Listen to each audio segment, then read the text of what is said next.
Hello everyone, welcome back to Nursing Simplified. In today's medical surgical nursing lecture, we will discuss an important ENT disorder called deviated nasal septum, commonly known as DNS. Definition: a deviated nasal septum is a condition in which the nasal septum, the structure that divides the nasal cavity into two nostrils, is displaced from the midline. This condition can cause nasal obstruction, unequal nasal passages, difficulty in breathing, recurrent sinus infections, headaches, and other complications. And this condition can be congenital or acquired.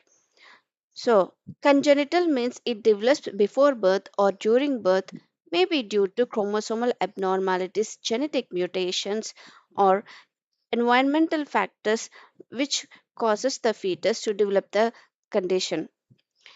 Acquired means this DNS will be developed after birth, maybe due to trauma, accidents, sports injuries, falls, improper healing after nasal fractures.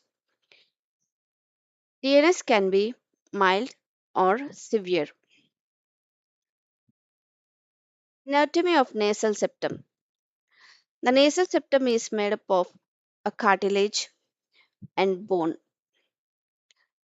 It divides the nasal cavity into right and left passages.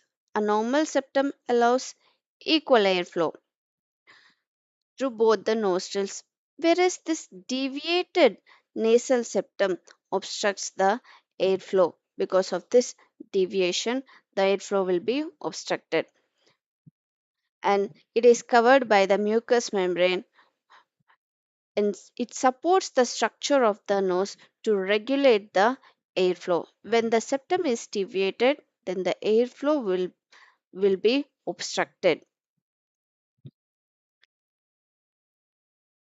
This is the diagram of the nasal septum. This is the normal nasal septum where it is straight, so there will be no obstruction in this airflow. But when there is deviation in this nasal septum, the passages will be narrowed and they will obstruct the airflow. Etiology: it can be the congenital defect, as I told you, maybe it is developed before birth or during the time of birth, maybe due to chromosomal abnormalities or defective environmental condition around the fetus in the intrauterine period. And after the birth, it can be acquired, like maybe due to traumas, injuries to the nose, and very particularly birth traumas means injuries that occurs during the time of birth, which means maybe the birth can be assisted delivery or in case of any forceps delivery. So maybe sometimes there is a chance of getting injury to the nose. In those conditions, the fetus or the child can develop this condition DNS. And also after the birth of the child, so there can be unequal growth of the nasal structures. So if the nasal structures won't grow equally, and it also results in the condition where the septum will be deviated, and also the aging changes contribute to the occurrence of this condition DNS. Types: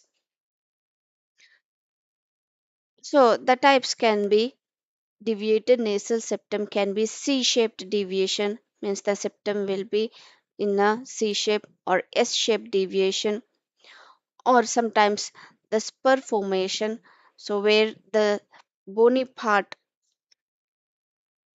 so where this bones where the nasal way out of which the nasal septum is formed, there will be overgrowth of this bones, the spur, we call it as spur formation. Or if the nasal septum is thickened, or if in case if there is high deviation, not mild deviation, if there is high deviation of the septum, then so it can indicate the condition, it can result in this condition DNS. These are the types: C-shaped, S-shaped, spur formation, thickened septum, and high deviation. The severity and the symptoms vary according to the extent of this deviation in the nasal septum. Pathophysiology.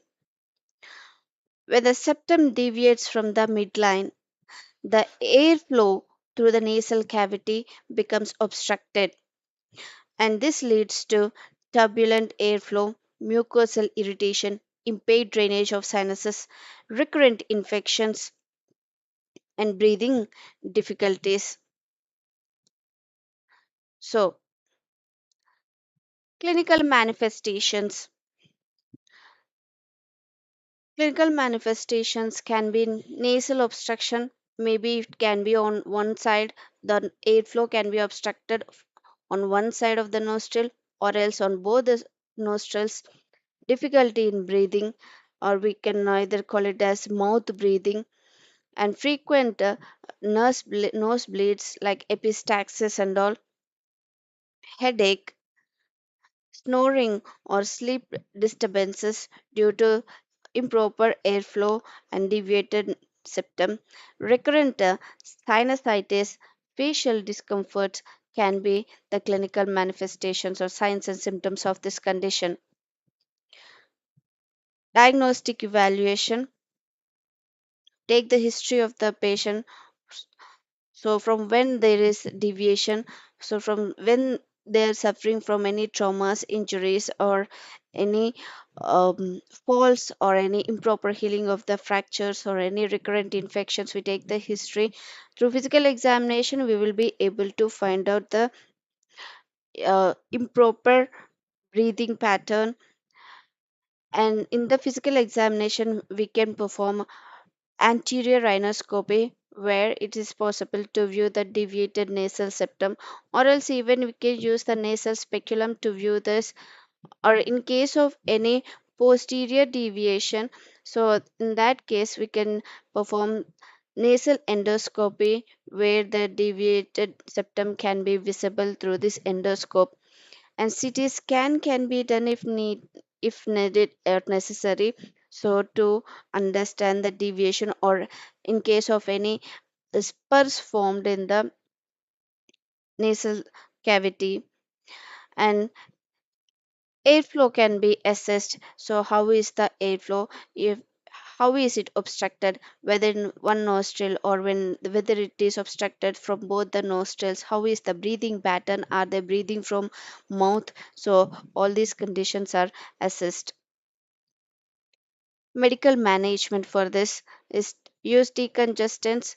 So why? Because when the airflow is obstructed, so the one reason can be the mucus accumulation, maybe due to infections. In those conditions, to relieve that congestion and to loosen that say, mucus secretions, we give the medications like epiphedrine and oxymetazoline. Antihistamines are the drugs that can be used to stop the histamine release and to reduce the allergic reactions. So that can be cetirizine and loratadine. Nasal corticosteroids are given to reduce inflammation. Examples fluticasone and budesonide. Analgesics are the drugs that can be used to decrease or reduce the pain. Examples paracetamol, ibuprofen. Saline nasal sprays, normal saline spray or isotonic saline drops. These isotonic saline drops are used for relieving nasal congestion, moisturizing the nasal passages, and loosening mucus for easier breathing. Surgical management. Septoplasty can be done, that is, correction of the deviated septum to straighten the septum and improve the airflow. And rhinoplasty is also another surgical management procedure. It can be done to sh- alter the shape of the nose or size or proportion of the nose. It is also called as nose job. Rhinoplasty is also termed as nose job. And this rhinoplasty can also be performed for cosmetic reasons. Like for cosmetic reasons, what the many people or the actresses are performing or undergoing the surgery, we call it as rhinoplasty. And removal of spurs, I told you, so spurs are nothing but the excessive growth of the bony part, bony overgrowth. So removal of this bony overgrowth, we call it as removal of spurs. And submucous resection, so it is removing or reshaping the obstructing bone or cartilage while preserving the mucous membrane. That means the obstructing bone or cartilage will be removed, but the mucous membrane will be preserved there. And so these management, surgical managements are done to improve the breathing, to remove that obstruction and improve the airflow. Nursing management.